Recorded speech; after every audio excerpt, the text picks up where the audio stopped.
for inviting me to your home, and nice to see you for the first time, so Nice to thank meet you. I'll say a little bit about my background, but let me just start with my thesis. My fundamental belief is that the next 4 years of the Commonwealth will determine the shape of our progression for the next 40. And morally, there's a lot of hyperbolic views around these kinds of things, but I genuinely, strongly believe this to be true. We have been at the forefront of how democracy works. We've had Warner and Kane, and we've been best managed state and best state for business, and we celebrate basically on every accolade one can have that we're where we need to be. Virginia's in a strong position. We're not recovering from a big problem position. But if you diagnose the Commonwealth, you'll note that the greatness is best observed in the rearview mirror. And then if you looked in the current leading indicators, what will the future look like? There are several dark clouds on the horizon. And my thesis is that if we don't correct them now, they'll be very hard to recover from. I want to share a little bit about that thesis, then I'll end with just a little bit about personal background, because why is this academic lecture coming to us on a Saturday afternoon? But the context is the following. When Governor Kane asked me to join his cabinet in 2006, I was asked to be the Secretary of Technology. And unbeknownst to the title, I was not actually responsible for the wires and the machines and the computers. In fact, I had no operational responsibility at all. I was the governor's advisor, and my responsibility was to suggest to him ways that we could harness innovation to solve the things that he cared deeply about. If you remember, he ran for governor and he said, I'm going to do 4 things. I'm going to fix healthcare. I'm going to fix education. I'm going to fix the environment by protecting 400,000 acres. And he attempted to fix transportation. So his question was, here's the traditional ideas. We expand budgets and we change laws. But what we don't know about is how do we bring a smarter approach to the issue? Can we use innovation and technology and data to make things better? And as a result, he asked me to serve on the Council on Virginia's Future.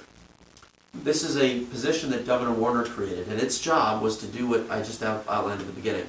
Take the long view for the Commonwealth. You know, we have one-term limit governors. So how do you take the long view and make sure we're not just micromanaging the state, but we've got a vision for where we're trying to go? Here's what I learned when I served on that body and why I'm anxious about the Commonwealth and therefore why I'm running for lieutenant governor. I observed that Virginia had all the characteristics back in 06, 07 of an organization prepared to stall. Professionally, I had spent 10 years of my life at a firm called the Advisory Board Company. Here in Northern Virginia, actually the corporate executive board, our splinter, is in headquartered in Northern Virginia. But we studied best practices, analyzed industries. I focused on healthcare. But my colleagues in the corporate side said, why do great companies stop acting great? And what happens to them when they lose their focus and have to recover? The reality is there's some very specific things that they do wrong. They do 3 things. They take their eye off the ball, they fail to bring new ideas forward, and they completely fail at attracting talent and inspiring everyone in the organization. And I saw in Governor Kane's administration, I said, Governor, and I said this to it's the body, he's got the speaker and the president of the Senate and all this. And I said, look, we've got to tackle these 3 fundamental problems. So we said, at the time when Kane was governor, we did focus on these 3. Okay, we're going to keep our eye on the prize. We're going to identify the things that really matter. We're going to make sure the Commonwealth can invent better ways to solve problems, and we're going to tap into the talents of everybody. Governor McDonnell has basically cut off all 3 of those conditions. Here's the U.S. to achieve number 1. Virginia has to add 100,000 net new graduates over the next 8 years, by 2020. Under current course and speed, this will not happen. The Republican leaders have cut, our performance is flat, and it's really hard to ask teachers and superintendents to work harder at a time when they've completely lost everything. All is not lost. We can find a way to work smarter, and I'll come back to that in a minute. Problem number 2. Steve Fuller did an analysis at George Mason, and we have all known that the Virginia economy is so highly tied to government spending. 10% of the state's economy is tied to government spending. The challenge for us is that over the next decade, that bucket of resources is going to constrain. That means for Virginia to achieve its growth rates, it's going to have to do so by diversifying away from just relying on government. And that means we have two choices. Either we attract lots of new companies to move here, or we grow more locally. My thesis generally is all the data suggests that economies grow because you grow locally. You basically tap entrepreneurs. I just met one a minute ago, and so I'll learn more about his story. But the basic premise is we want to get more startups growing. Well, in Virginia, I asked the economists to run the numbers. 65% of all high-growth companies fail. Okay. The question is, if we could drop that to 50% or 55%, and of those who succeed, if they can be just a little bit better than they were, we could add 100,000 net new jobs, which would completely fix the expected loss of 100,000 net jobs because of the contraction of the government defense industry. So we have to do that.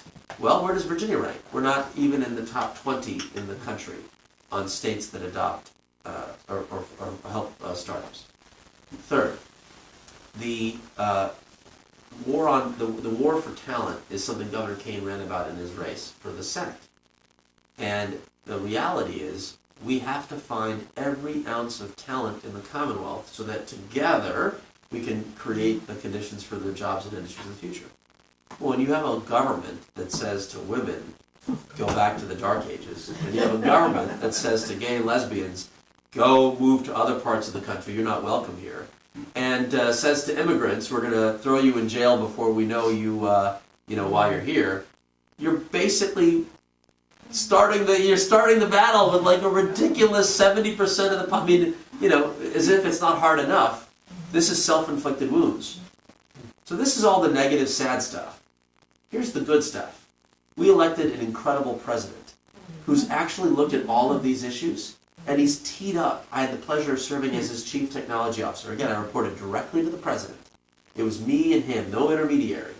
And there wasn't a piece of paper that went to the president that I didn't have a chance to influence because he asked me to make sure that every policy on education, on health, on energy had innovation in its mix.